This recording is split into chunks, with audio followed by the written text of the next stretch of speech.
இந்தியாவே ஏற்றுக்கொண்டு விட்டது, தமிழ்நாடு ஏன் எதிர்க்கிறது? எல்லா மாநிலங்களும் நீட்டை வரவேற்கின்றன, தமிழ்நாடு மட்டும் ஏன் எதிர்க்கிறது என்று இவ்வளவு நாளும் கேட்டுக்கொண்டிருந்தார்கள். தமிழ்நாடு மட்டும்தான் 50 விழுக்காட்டுக்கு மேல் இடஒதுக்கீடு போனதை 69 விழுக்காடாக செய்து காட்டியது. இந்தி திணிப்பை எதிர்த்தது. முதல் அரசியலமைப்பு சட்ட திருத்தத்தை கொண்டு வந்தது.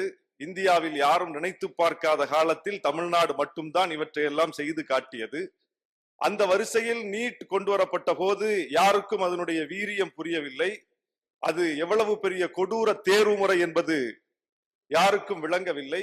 தமிழ்நாட்டிற்கு மட்டும்தான் அதனுடைய ஆபத்து புரிந்தது. தமிழ்நாடு சட்டமன்றம் மட்டும்தான் நீட்டு விலக்கு மசோதா நிறைவேற்றியது. தமிழ்நாடு முதலமைச்சர் மட்டும்தான் எல்லா மாநில முதலமைச்சர்களுக்கும் கடிதம் எழுதினார். அப்படி கடிதம் எழுதிய போது கூட பெரிய வரவேற்பு இல்லை. அதை வைத்து நம்மை கேலி செய்தார்கள். ஆனால் இன்றைக்கு காலம் உணர்த்தி இருக்கிறது, தமிழ்நாடு சொன்னதுதான் உண்மை, தமிழ்நாடு எதிர்த்ததுதான் சரி, தமிழ்நாடு சட்டமன்றம் நிறைவேற்றிய நீட்டு விலக்கு மசோதா நியாயமானது என்பதை இன்றைக்கு ஒவ்வொரு மாநில சட்டமன்றமாக தீர்மானம் நிறைவேற்றிக் கொண்டிருக்கிறார்கள். எனவே இது தமிழ்நாட்டினுடைய நியாயத்தை இன்றைக்கு அகில இந்திய அளவில் ஒரு மிகப்பெரிய புரிதலை ஏற்படுத்தி இருக்கக்கூடிய ஒரு சூழல். ஒத்திசைவு பட்டியலில் தான் கல்வி இருக்கிறது. மாநில பட்டியலில் இருந்த கல்வி நெருக்கடி நிலையை பயன்படுத்தி ஒன்றிய அரசு அதை ஒத்திசைவு பட்டியலுக்கு கொண்டு போனது. ஒத்திசையணும். ஒன்றிய அரசும் மாநில அரசும் ஒத்திசைந்தால் மட்டும்தான் கல்வி தொடர்பான ஒரு முடிவை எடுக்க முடியும். இது கல்வி தொடர்பான ஒரு முடிவு. நம்முடைய இசைவை கேட்காமலேயே, ஒத்திசையாமலேயே, ஒத்திசைவு ஏற்படாமலேயே ஒன்றிய அரசு தன்னிச்சையாக ஒரு முடிவை எடுத்திருக்கிறது. இதுவே முதலில் சட்டவிரோதம். இது அரசியலமைப்பு சட்டத்துக்கு எதிரானது. உச்ச நீதிமன்றம் பல வழக்குகளில் தெளிவுபடுத்தி இருக்கிறது. நாடாளுமன்றத்திற்கும் சட்டமன்றத்திற்கும் சம அதிகாரம் இருக்கு.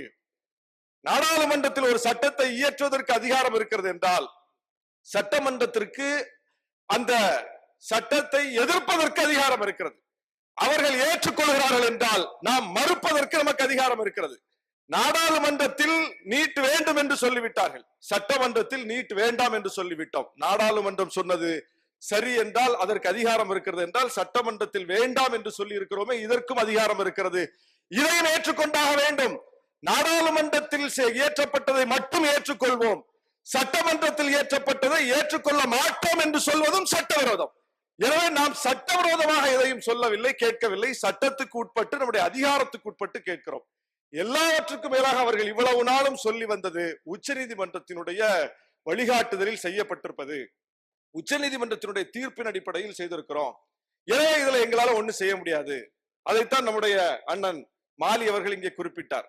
அந்த ஜல்லிக்கட்டு விஷயத்துல கூட உச்ச நீதிமன்றத்தினுடைய தீர்ப்பு எப்படி இருந்தது, அதை மீறி நம்ம எப்படி செஞ்சோம்னு. எல்லாவற்றுக்கும் மேலாக ஏதோ ஒன்றிய அரசு உச்ச நீதிமன்றத்திற்கு மிகப்பெரிய மதிப்பு கொடுத்து உச்ச நீதிமன்றம் சொன்னதெல்லாம் அப்படியே அடிபிசகாமல் பின்பற்றுவது போல ஒரு தோற்றத்தை ஏற்படுத்தி கொண்டிருக்கிறார்கள்.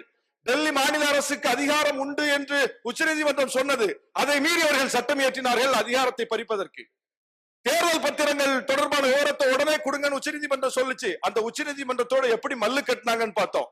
உச்ச நீதிமன்றத்தோடு எத்தனை முறை இந்த ஒன்றிய அரசு முரண்பட்டிருக்கிறது, உச்ச நீதிமன்றம் சொன்னதற்கு மாறாக நடந்து வந்திருக்கிறது என்பதற்கு மிகப்பெரிய காரணங்கள் பட்டியல் இருக்கிறது. அமலாக்கத்துறை இயக்குனர் பதவி நீட்டிப்பு வந்து சட்ட விரோதம் உச்ச நீதிமன்றம் சொல்லுச்சு. மீண்டும் மீண்டும் ஒரே ஆளுக்கு பதவி நீட்டிப்பு செஞ்சுக்கிட்டே இருக்காங்க. ஏதோ உச்ச நீதிமன்றம் சொன்னா இவங்க கட்டுப்படுற மாதிரி நீட் விஷயத்தில் மட்டும் ஒரு பாவனை காட்டிக் கொண்டிருக்கிறார்கள். இன்னைக்கு அந்த உச்ச நீதிமன்றமே நீட்டு தொடர்பாக இந்தியா முழுவதும் புகார்கள் வருகிறது, நீட்டு தொடர்பான பல்வேறு சிக்கல்கள் இருக்கிறது என்பதை உச்ச நீதிமன்ற தலைமை நீதிபதி அவர்களே இன்றைக்கு ஒப்புக்கொண்டிருக்கிறார், வெளிப்படையாக சொல்லி இருக்கிறார். எண்ணற்ற வழக்குகள் போயிருக்கின்றன. எல்லாவற்றுக்கும் மேலாக இது ஒரு தகுதி அறியும் தேர்வு என்று சொல்லி இதற்கு ஒரு முலாம் பூசி கொண்டிருந்தார்கள். இது தகுதியற்ற தேர்வு என்பதை இன்றைக்கு அன்றாடம் வரக்கூடிய செய்திகள் உணர்த்தி கொண்டிருக்கின்றன. எனவே இந்த மாறி வரக்கூடிய சூழல்களை நாம் உள்வாங்கி நீட் எதிர்ப்பை இன்னும் தீவிரப்படுத்த வேண்டும். தமிழ்நாடு தான் இந்தியாவுக்கு எல்லாவற்றிலும் வழிகாட்டிய மாநிலம். அதுவும் கல்வி தொடர்பான விஷயத்தில் இந்தியாவில் மற்ற எந்த மாநிலத்திற்கும் இல்லாத ஒரு வரலாற்று நமக்கு உண்டு. அது என்னவென்றால் தமிழ்நாட்டின் கல்வி வரலாறு தான் தமிழ்நாட்டின் அரசியல் வரலாறு, தமிழ்நாட்டின் அரசியல் வரலாறு தான் தமிழ்நாட்டின் கல்வி வரலாறு. ராஜாஜி பதவி இழந்ததும் கல்வியால் தான். காமராஜர் முதலமைச்சராக மிகப்பெரிய அளவுக்கு அதிகாரம் செலுத்தியதும் கல்வியால் தான். திராவிட இயக்கம் 100 ஆண்டுகளுக்கு மேலாக அசைக்க முடியாத சக்தியாக இந்த மண்ணில் வேரூன்றி இருப்பதற்கும் கல்விதான் அடிப்படை. எனவே கல்வி தொடர்பான விஷயத்துல நாம ரொம்ப சென்சிட்டிவானவர்கள், ரொம்ப உணர்வு பூர்வமானவர்கள். அதுல எந்த காம்ப்ரமைஸும் நம்ம பண்ண மாட்டோம். அதை இந்தியாவுக்கு எல்லா ஒன்றிய அரசுக்கும் எல்லா காலத்திலும் நாம் அதை புரிய வைத்திருக்கிறோம்.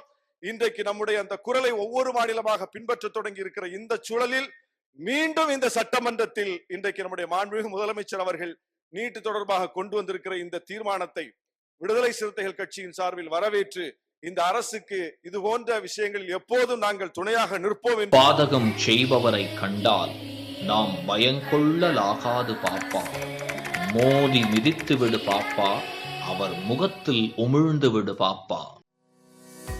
அண்மை செய்திகளை உடனுக்குடன் தெரிந்து கொள்ள இணைந்திருங்கள் இயம்நாடு.